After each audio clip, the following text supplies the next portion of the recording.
रातच्यानं डुकरं पळवण्यासाठी कास्तकाराला रात्री पण येऊन ड्युटी करायला लागते. तो लोक म्हणते ना का बा कास्तकाराला फक्त का 2-4 घंटे काम केलं तरी भरपूर पैसा होते बा, तेव्हा 24 तास ॲक्टिव्ह राहावं लागते.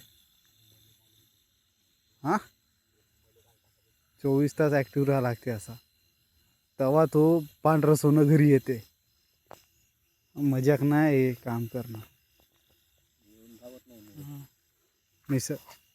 निसर्गाला तोंड द्या, रानटी जनावराला तोंड द्या, छोट्या मोठ्या पेस्ट, छोटे मोठे किडी रोग त्याला तोंड द्या. इकून तिकून राहायला घरी आलेला माल, मग नंतर दलालाला तोंड द्या. असे कंडिशन आहे बघा. आमचा शेरू पण आहे आमच्यासोबत.